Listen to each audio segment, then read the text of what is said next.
بسم الله الرحمن الرحيم حميم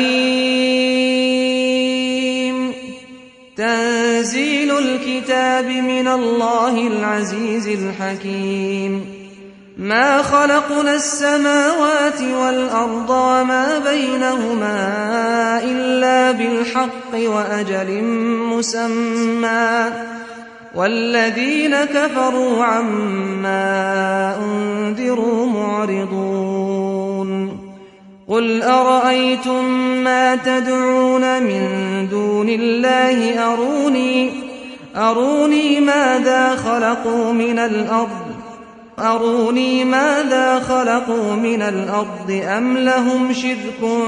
في السماوات ائتوني بكتاب من قبل هذا أو أثارة من علم إن كنتم صادقين ومن أضل ممن يدعو من دون الله من لا يستجيب له إلى يوم القيامة وهم عن دعائهم غافلون وإذا حشر الناس كانوا لهم أعداء وكانوا بعبادتهم كافرين وإذا تتلى عليهم آياتنا بينات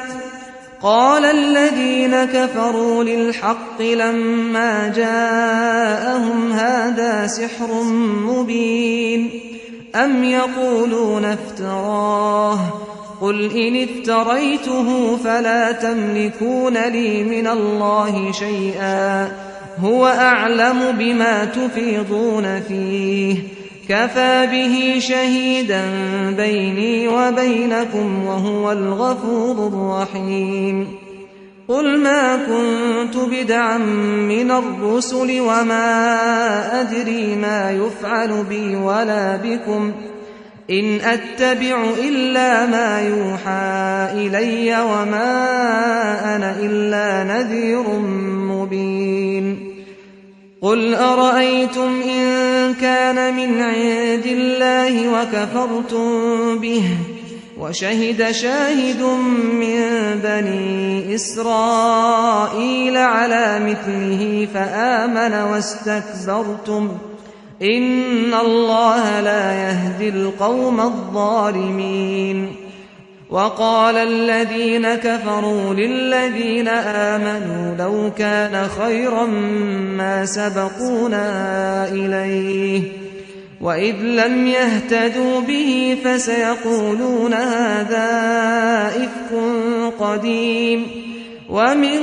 قبله كتاب موسى إماما ورحمة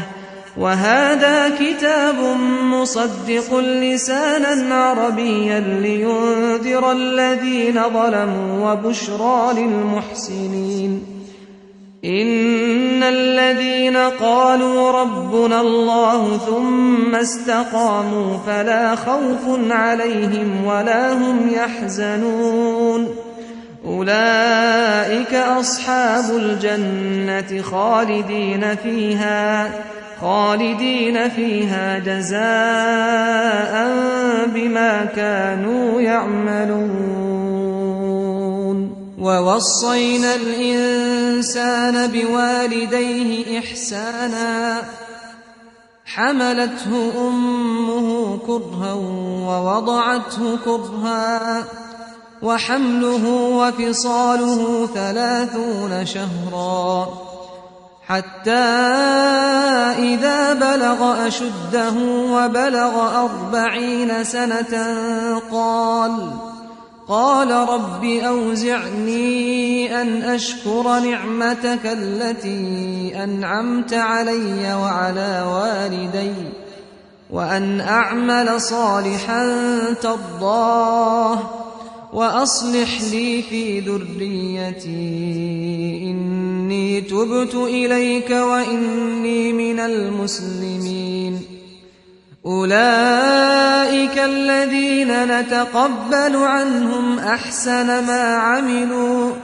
ونتجاوز عن سيئاتهم في أصحاب الجنة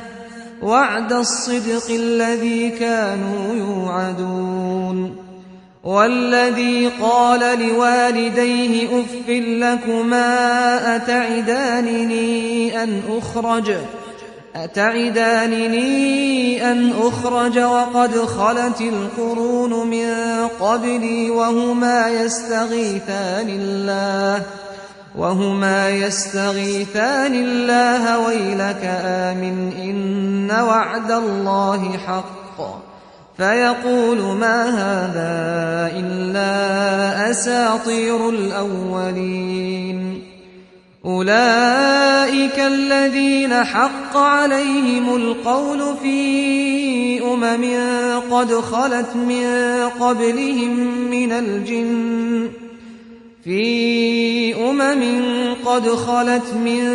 قبلهم من الجن والإنس إنهم كانوا خاسرين ولكل درجات مما عملوا وليوفيهم أعمالهم وهم لا يظلمون ويوم يعرض الذين كفروا على النار أذهبتم طيباتكم في حياتكم الدنيا واستمتعتم بها فاليوم تجزون عذاب الهون بما كنتم تستكبرون في الأرض بغير الحق وبما كنتم تفسقون واذكر أخا عاد إذ أنذر قومه بالأحقاف وقد خلت النذر من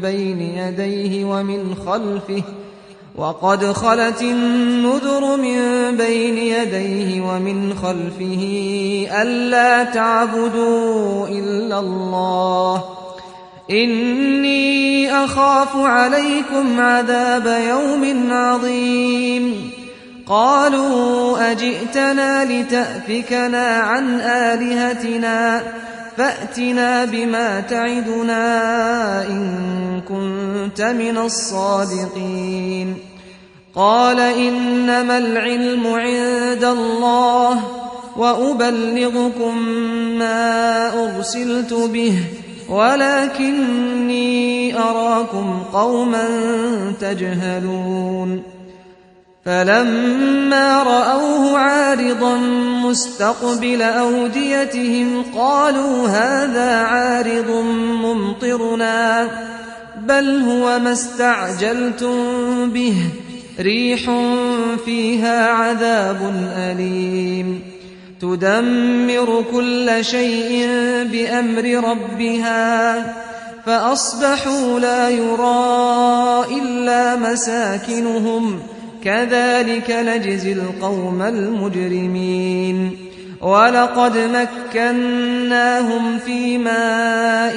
مكناكم فيه وجعلنا لهم سمعا وأبصارا وأفئدة فما أغنى عنهم سمعهم ولا أبصارهم ولا أفئدتهم من شيء إذ كانوا يجحدون بآيات الله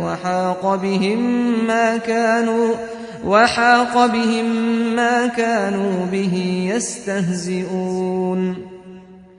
ولقد أهلكنا ما حولكم من القرى وصرفنا الآيات لعلهم يرجعون فلولا نصرهم الذين اتخذوا من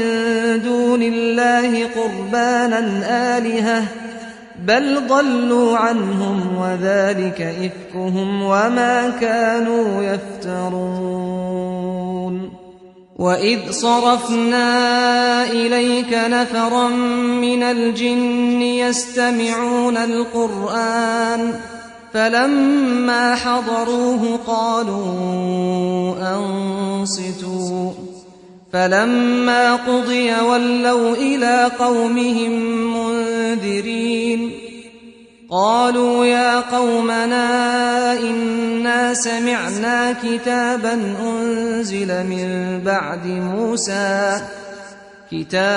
أنزل من بعد موسى مصدقا لما بين يديه يهدي إلى الحق وإلى طريق مستقيم يا قومنا أجيبوا داعي الله وآمنوا به يغفر لكم من ذنوبكم ويجركم من عذاب أليم ومن لا يجب داعي الله فليس بمعجز في الأرض وليس له من دونه أولياء أولئك في ضلال